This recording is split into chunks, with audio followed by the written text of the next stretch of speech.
Hello everyone, welcome back to another match previewing today Arsenal's upcoming game against Atalanta, the first game of the Champions League. Yes, so the first game of the new Champions League format. To be honest, when the format first got discussed, I was just thinking to myself, why change something that didn't need to be changed? I really didn't see what the issue was, but I think when I saw the draw get in and I saw the games come in, that the potential teams playing each other, I'm a big fan of the new format.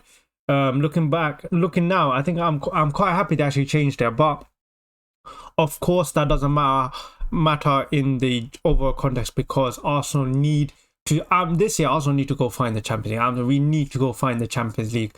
But of course the first team we are playing against is Atalanta. We're playing actually away, and it's at Thursday, which is quite strange because normally Thursday is Europa League game, so it's on a Thursday, 8 o'clock.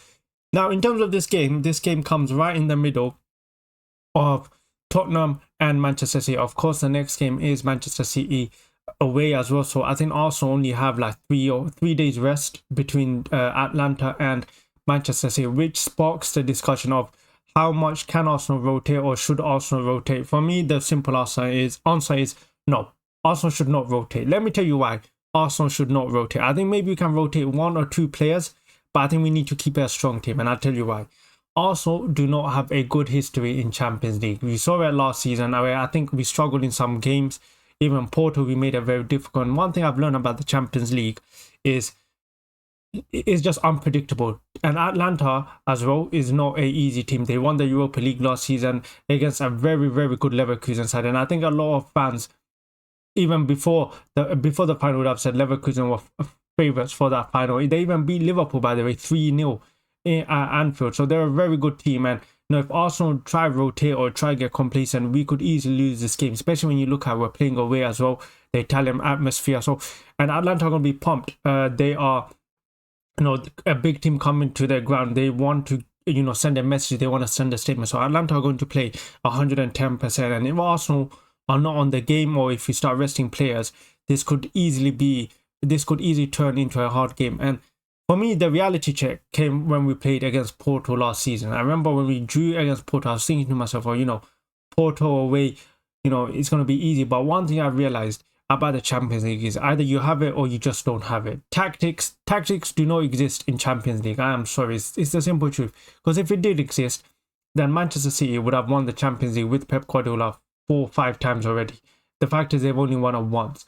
So tactics just goes out the window with Champions League. It doesn't matter how many times you do the triangles and everything. It simply just goes out the window, unless of course there are some exceptions like Barcelona, the 2009, the 10. Obviously those are world-class players, but the truth is tactics go out the window, and what actually matters is the players on the pitch need to produce moments. I think Champions League is all about individual brilliance, and it's some teams either have it or some teams don't. And I think right now, by the looks of it, Arsenal are one of those teams. We don't have it quite yet, and that's why for me we have to play our strongest team.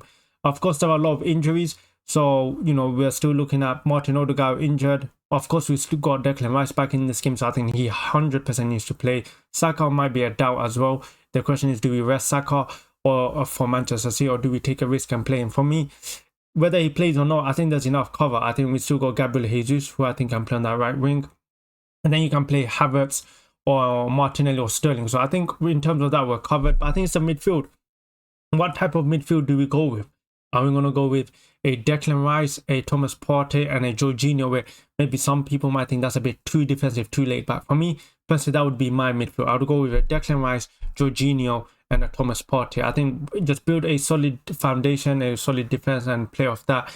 In terms of the defense, I would go with the same exact defense that we played for the last game. If Calafiori is fit, I would play Calafiori, but I don't think he's going to be fit for this game. Zinchenko is of course injured, and Tierney, I don't even know.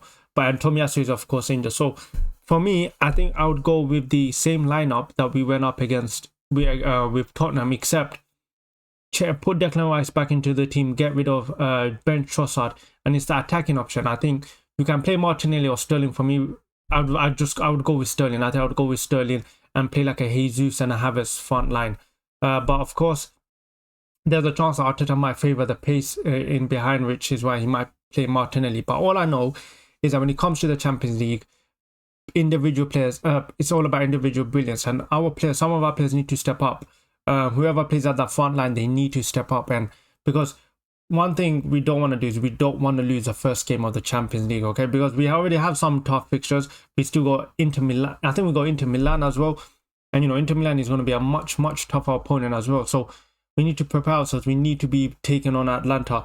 Like, I know we're away, but if we are serious, we need to go and beat Atalanta. Same thing as well. We need to build some confidence as well. We're playing against Manchester City soon.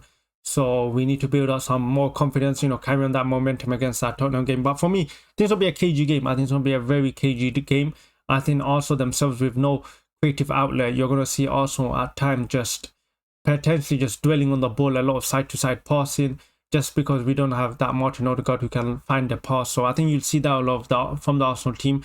But I think we will get our chances. And like I've said in that Tottenham game, we need to take our chances. We probably will get a few, but we will need to take our chances, because without Martin Odegaard, I think Arsenal lack creativity. I think we're now relying on our front three to create something. And yeah, so that's why for me, when we do get those few moments, we have to, you know, take it. And Atalanta are a really good team. They're very famous for their man-to-man marking. So like I said, it's going to be a very tight game. But I think number one thing is Arsenal need to win. And if we don't win, we must not lose. But number one, I don't care what anyone says, we need to win. We need to, you know, this is what it's about. If you can't go beat Atalanta away in the Champions League, then what is the point? Liverpool just went and beat AC Milan away. So Arsenal need to do the same thing. We need to show why we deserve to be in this competition, and we need to be beating these teams. This is, you know, for so many years when we've been in the Champions League, it felt like we were just there to make up the numbers. But finally, even last season, we were there because we deserve to be there. We were one of the good teams. Now, in order for us to show that, we need to play, we need to be beating these teams. And I think Atalanta, regardless of where they are, regardless of them going to the Europa League final, we need to be, you know, beating them. But yeah, that's just my thoughts. Like I said, I think it's going to be a very cagey game. I do think Arsenal will win. I think I'm predicting a 1-0. I think it'll be a cagey game. I'd be very surprised if it turns out to be an open game where Arsenal just dominate. I think it's going to be a very 50-50 cagey game. I think Atalanta got a few injuries, like Scamacca is going to be out injured. Seeing here, oh, Ben Godfrey apparently signed for Atalanta. No, I wasn't aware of that. But like I said, it's going to be a cagey game for me.